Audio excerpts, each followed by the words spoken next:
Winter is not over yet, almost over. Spring is almost here, and do I have a great recommendation for you. So if you're looking for a great American Imperial Porter and one that will surely make you look like a connoisseur, then join me on this tasting. My name is Eddie, and I have tasted and sampled many beers from all over the world, and it is my passion to help you find that perfect beer you're looking for. Whether you're looking to try something new or there is something very specific that you're looking for to pair with your food, I got your back.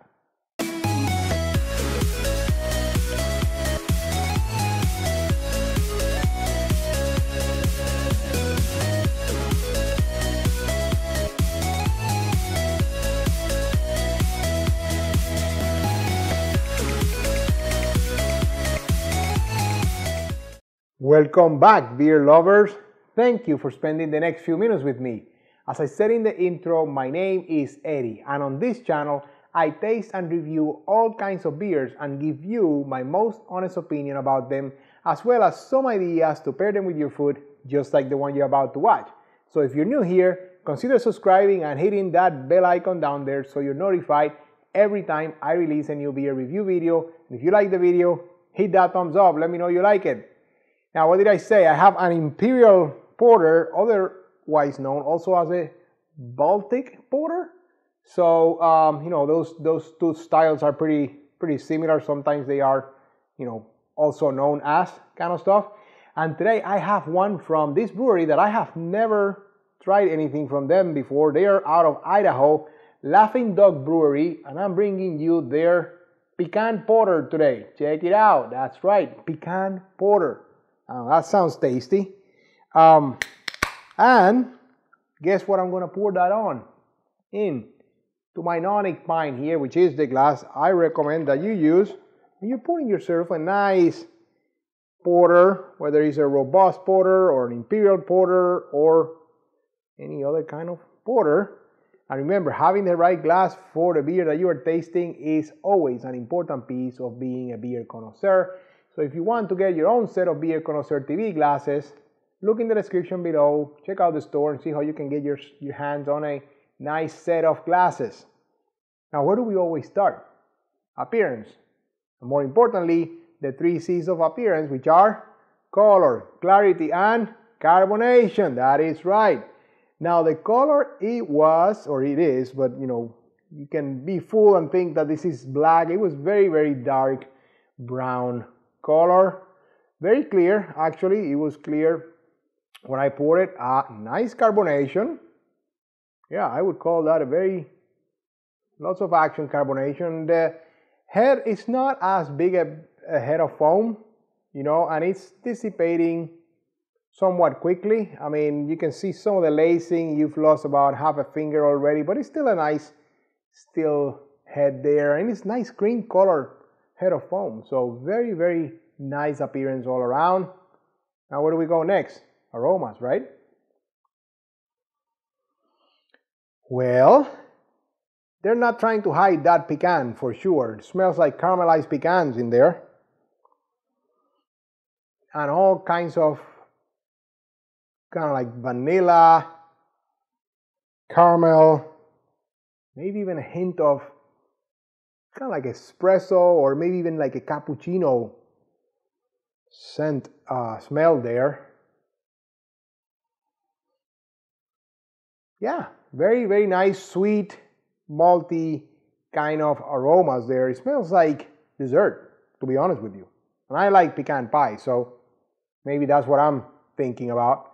And now I'm going to taste it and let you know how it goes.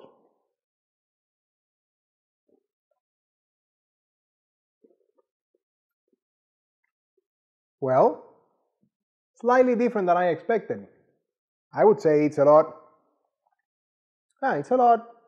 more bitter than I would have led to believe with such sweet aroma. So, tip of the tongue is very bitter.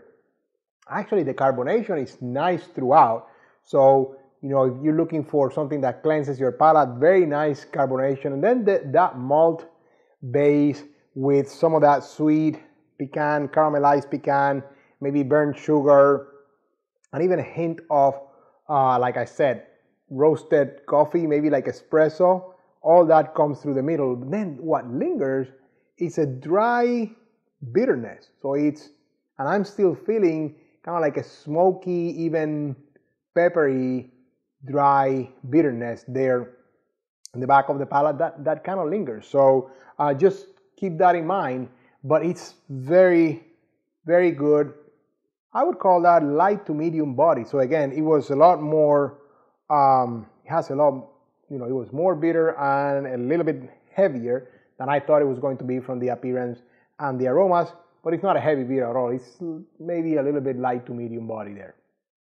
That all comes important when we go to the next piece, which is the part that you come to me for, the part that makes you a connoisseur, the food pairings, right? Now, porters, they are bold beers with bold foods. You want to pair them with foods that are equally bold so that the food can stand up to the beer. And in this case, we always look for, meats, grilled meats, smoked meats that have maybe sauces and stuff like that. And in this case, the first thing I'm going to say, check it out. Honey pecan barbecue sauce chicken sliders. Yes, it's a thing. Look it up if you don't believe me. But that is going to be a great pairing because a lot of those flavors are going to harmonize. And like I said, nice carbonation throughout. By the way, this is 8.1 alcohol by volume, and I could barely taste some of that alcohol. So they do a nice job of kind of like balancing all the flavors there. But because of the alcohol, that's also going to help you enjoy some of those bold foods like the one I just suggested. Also, if you like Thai food and if you're like noodles and stuff like that, Thai peanut noodles, yes, it's going to go great with the beer. Again, it has that pecan flavor, so a little bit of that nutty, peppery piece part of the beer.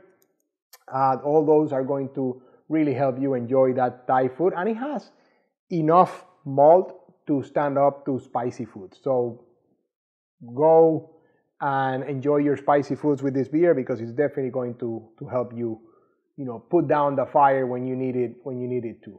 And I rarely give any suggestion to vegetarians, and I don't want to forget my vegetarian friends who love beer. So a nice grilled portobello mushroom burger with some caramelized onions on top, that will go great with this pecan porter that I have here.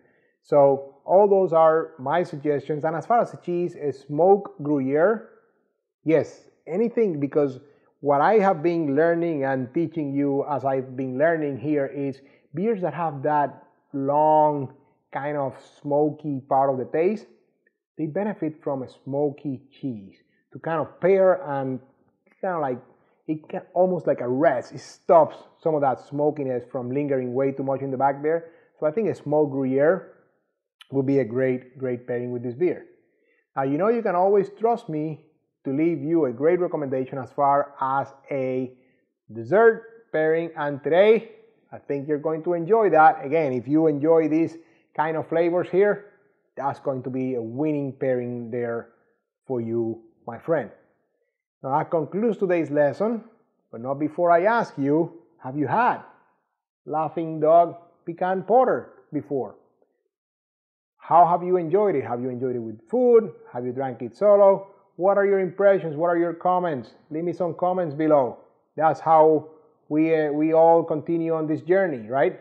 So I hope I have helped you increase your beer knowledge as we all continue on this journey of becoming beer connoisseurs. And I encourage you to be on the lookout over the next few days when I release my next beer review video. And until then, enjoy!